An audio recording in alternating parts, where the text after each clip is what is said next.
Hi everybody, it's Celina Reyna and you are watching the What Happened. So today we're going to be talking about a case that I have been following since day one. This case has followed me and hundreds and thousands of other people, basically because this case has always left us like, what happened? You know, where did this couple run off together? All these speculations and all of these theories that could have happened, and how come there wasn't an arrest made? You know, there just wasn't any type of details or evidence that was left behind. So today we're going to be talking about Audrey Moran and Jonathan Reynoso. Now, this case is different than other cases because today I'm giving you an update. Now, I know that basically I'm just going to provide for you the information that's already out there, but also at least provide you an update and also give you like a little speculation or some theories, you know, of what could have happened to them.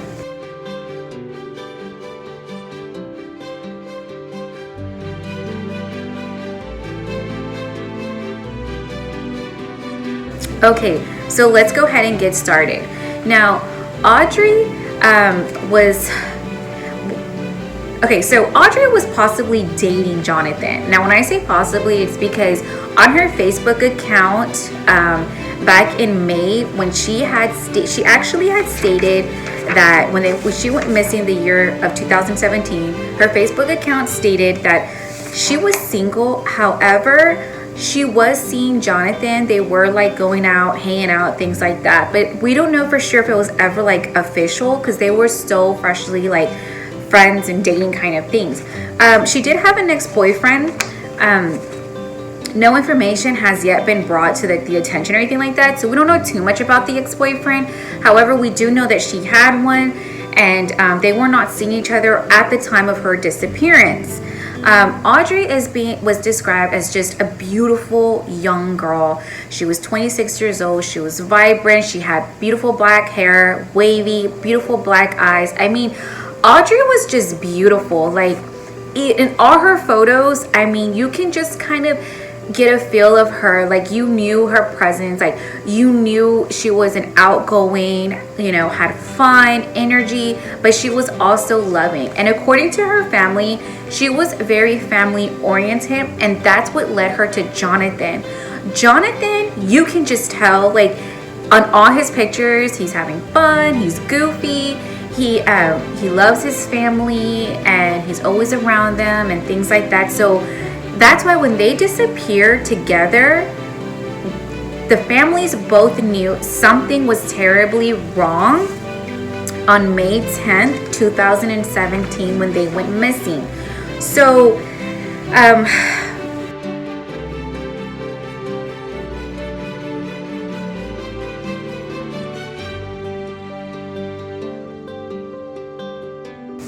Jonathan worked at a it was called Desert Regional Medical Center.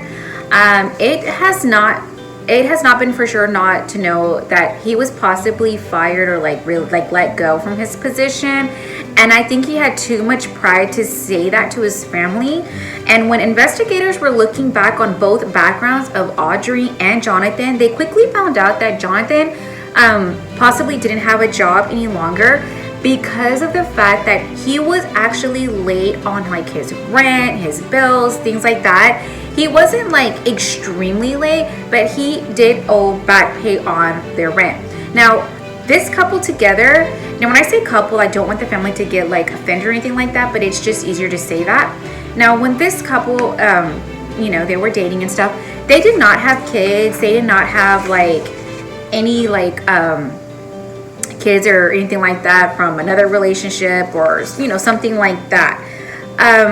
So obviously the investigators have to check on both, you know, do a full investigation on each individual when somebody goes missing, because sometimes they believe that plays a part or a role in the investigation.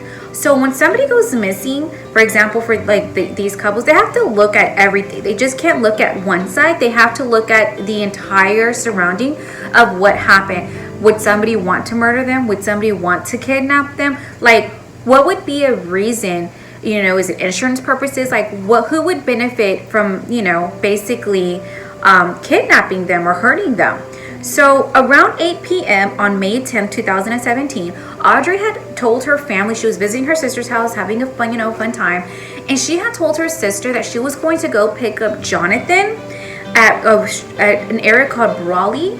Go pick up Jonathan because he had just returned from a French trip from Brawley. So she was going to take him back to his apartment and let him kind of like relax, wind down. Then they were gonna chill, watch movies, things like that. Do what couples do.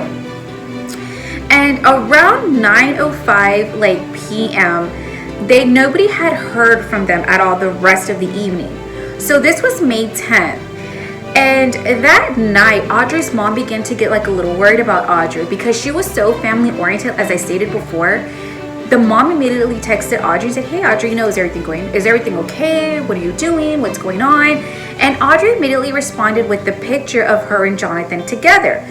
Now, the crazy thing is that Audrey sent this picture to her mother. However, she did not have put any text at all. The famous picture, when I say famous, it's famous because this is a picture that we see of the couple after they went missing. And this picture, later we found out that it was not even taken that night. It was taken the previous night. So how and why would Audrey send a picture to her mom of her and Jonathan together? Now, we don't know if Audrey really sent this picture at this point. It could have been anybody who had her phone. Again, this is just a suspicious, activity going on because we don't know for sure. This is a theory of, did somebody have Audrey's phone and sent that picture as okay, mom, I'm with Jonathan, don't worry about me, and kind of threw the mom off? Because, again, she didn't even text anything. She just submitted the photo. And then, a few hours later, Jonathan and his friends had a huge, which is right here, this is the picture here.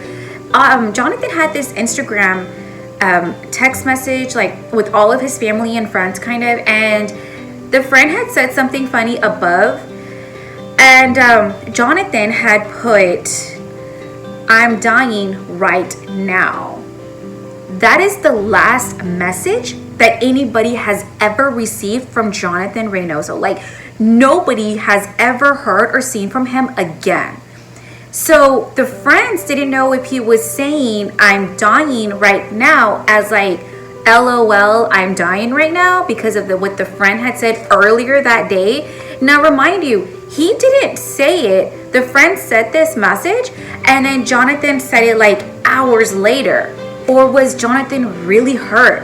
Was he being really tortured somewhere? And then he put that? So we don't even know really for sure what that meant. On May 11th, no one at this point has heard from Jonathan, and on May 12th, they immediately called 911, and that's where they started the investigation.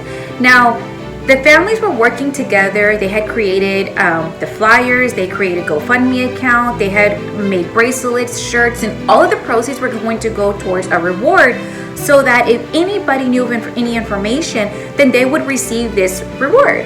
So that's what the families were working on together. Somehow, some way, years later, the family slowly just started drifting apart from one another, and they are no longer working together. And I think a lot of it, this is not a misconception, this is not inaccurate, this is accurate information. I actually viewed this on a podcast, and I viewed it on a documentary show.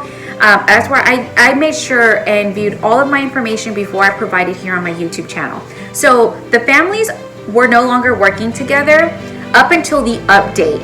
Now, as of yesterday with this new update, I'm not sure, but they have not been working together because Audrey's family feels like they disappeared because possibly Jonathan owed some money to somebody, but that's not true. Jonathan's family and his friends state that Jonathan didn't owe anybody any money actually, and that he was not part of a gang. He didn't do drugs, he didn't smoke pot, he didn't owe anybody money.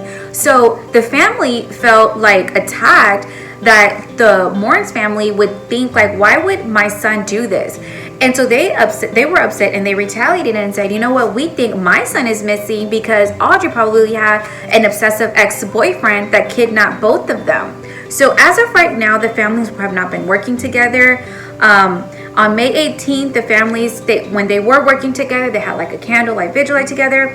And this couple did not go missing or did not run away together, because these couples, they each had some plans to do that weekend. For example, Jonathan had a concert that weekend, and Audrey had plans to go to a party, so they had plans that weekend. And then the following weekend and the weekend after that, they had family events going. So they did not have any reason to run away or anything like that. And of course, that's what investigators immediately want to say.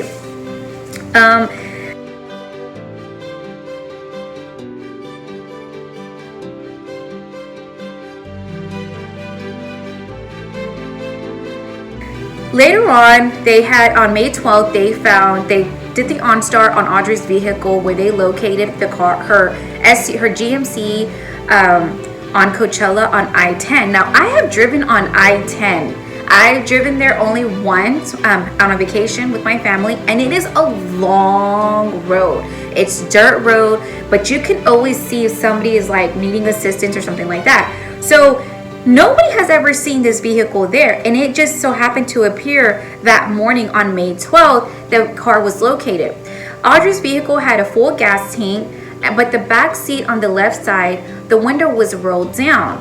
So that left a little, it gave different theories about that, but there was no blood that was found. There was no guns or residue or something like that. The car was inspected and nothing was found of either one. That is why this case is just so disturbing, because what happened to Audrey and Jonathan, on May 10th? Nobody knows what happened to them.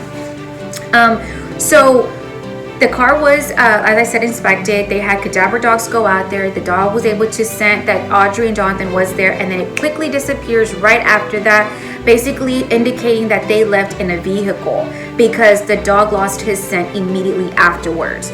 So in my, and let me finish this up. Now, on May 27th, which was yesterday, 2020, the Sheriff's Department did not release any specifics on how they connected the suspects to the case, or how they know the couple is in fact no longer alive. Investigators are saying that they obtained information that led to the arrest of 3 suspects and connections of the murders, because the investigators are saying that as of now, both Audrey and Jonathan are officially, they have just reviewed it and said they have been murdered, sadly. And my heart goes out to them deeply. It's just sad. They have not said any information, nor will they. Investigators have been quietly the last almost 3 years, have been quiet about this investigation. They have not given any information, any details, because I strongly believe that they were working on new leads. They had already had somebody in mind during this time. They didn't allow anybody to leave the Coachella area where they had went missing. And I do believe that some facts finally came in that these 3 guys are the ones who did it. Now, my theory, again, this was my theory. When I first heard about the case, I immediately knew that there was more than one individual who did this. Because now, how can somebody get away with kidnapping 2 people? The window being rolled down in Audrey's back seat, was somebody holding her hostage and holding, like a weapon or a gun behind her head and telling her, to drive here, and then got off the vehicle and she went into another vehicle? Was the car purposely left there days later? We don't know. That information has not yet been released to the public, and we are still waiting. But sadly, I am here today to tell you that there has been an update, and that was the update that I shared with you, that 3 suspects have so far are connected to the murders, and I know that they will continue to bring us new updates regarding this murders. So again, don't forget to like, subscribe to this video. Thank you all so much for watching Celina Reyna on the What Happened. Another thing is that on December 31st, Reynoso's mother, Myra Torres, routinely would post things on Facebook. Here on this particular day, she said, "You are so missed, Jonathan. Wherever you are, just know we are waiting for you. To the moon and back, forever and ever. Come home. 2020 is the year."